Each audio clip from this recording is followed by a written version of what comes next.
When you first get into SketchUp, this is what you will probably see. Notice that there is a box showing the build area for the MakerBot Replicator 2X. We won't be needing that for what we're doing right now. So I'm going to click that and press the delete button on the keyboard, and it's gone. And the red is the x-axis, the blue is the y-axis, and I'm sorry, the green is the y-axis, and the blue is the vertical axis, or the z-axis. And notice that the blue axis is not really vertical right now. That's because the default is perspective mode. I'm going to go up here to the menu bar at the top of the screen. I'm going to go and I'll click on camera, and then parallel projection. And now the blue line is vertical, and it will stay vertical. What we're going to do is draw a couple of rectangles and then drill a hole through them. So you want to use the rectangle tool over here on the far left. And we'll just draw a rectangle. I did that by holding down the mouse button and dragging out along a diagonal. I guess I started down here. Okay, then once you've, that's just a two-dimensional rectangle. Now I'm going to get the push-pull tool, which is over here on the left. And I'll just pull that up a little bit. Now, right now, we would not be able to 3D print this object. Notice if I click on it, it just says face over here. If I click a line, it just says edge. Now, to get it to where we can 3D print it and to where we can work with things more easily in SketchUp, we need to change it to a solid group, as they end up calling it. I'm going to do a triple click with the left mouse button. And notice how everything turned blue. That means everything is selected. I'm going to click the right mouse button now, and I will choose Make Group. Notice over here on the Entity Info window, it says Solid Group. That's what we want.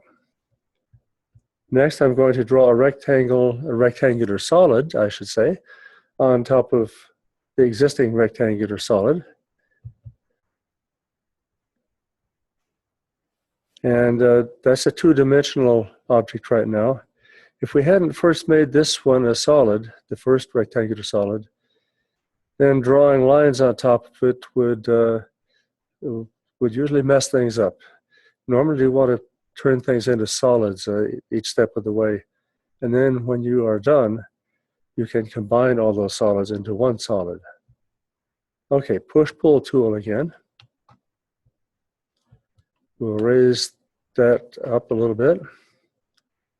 And notice we have the push-pull tool selected still. I'm going to go back over here to the select tool, or I sometimes call it the arrow tool.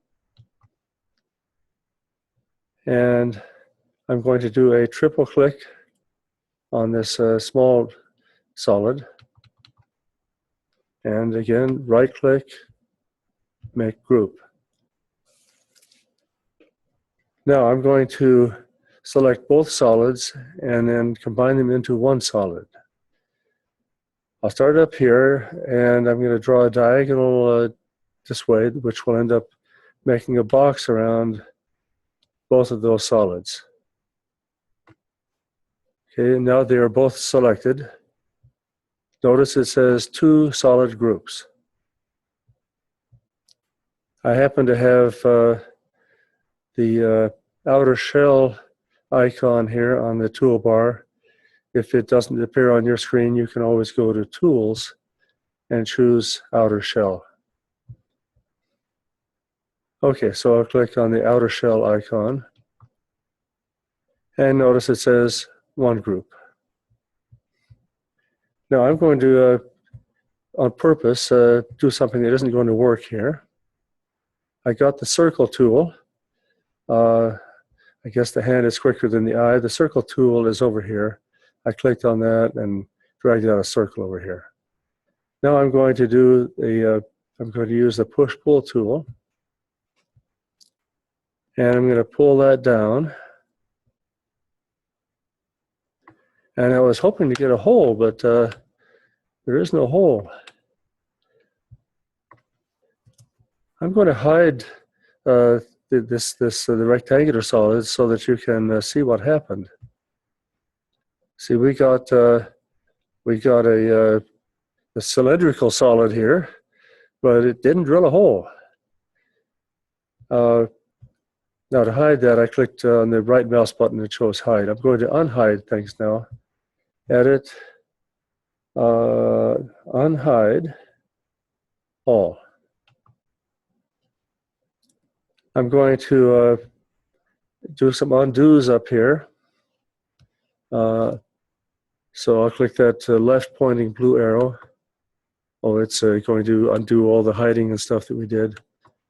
You can undo many steps back. I'm just going to keep on undoing until there's no circle. Now, what we should have done, if we really wanted to have a hole, was to get into the object editing mode. And you do that by double clicking with the left mouse button.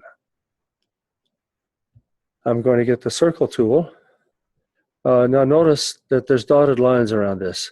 The dotted lines mean that this is no longer a solid. It's just a bunch of faces and so on that we can modify. So I'm going to hold down the left mouse button and drag out a circle. Then the push-pull tool.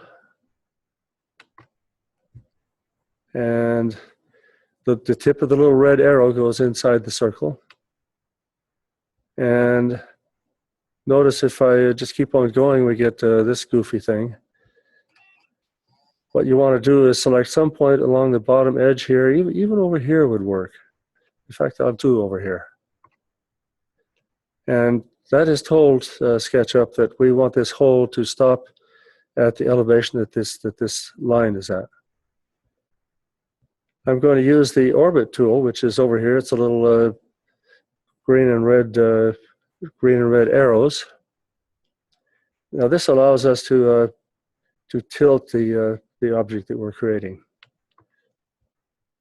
You hold the left mouse button down, and then you can tilt things. So notice we have a hole all the way through. You can even see blue sky through the hole now. When you're looking up at the bottom of things, you see blue sky. When you're looking down on the top of things, you see gray as the background. Now I click the arrow tool over here, and I'm going to click outside the dotted lines, which takes me back into the normal mode. And this thing here is now a solid. And so this is something that could be 3D printed. What I'm going to do is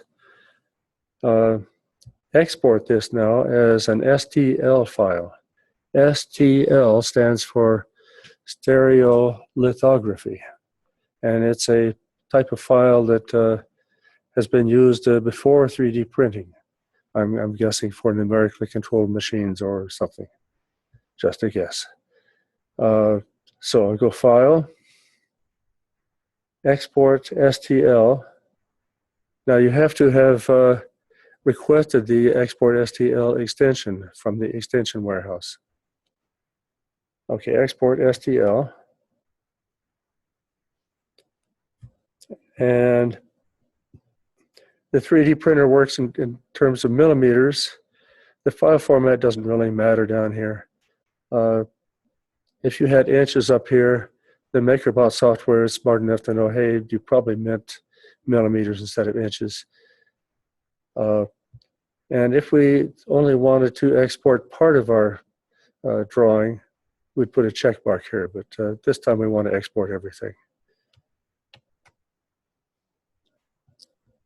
And I'm going to move to my flash drive over here, and I'll give this a title, 2 rectangles and a hole, and click Save. Okay, there's going to be another video that will explain how you use the MakerBot software to prepare a file that's ready to go to the 3D printer. Now, if you have some other type of 3D printer, you could still do what I've just shown you and use the software for that particular printer and then load that STL file that we just created into that software. That's it for this video.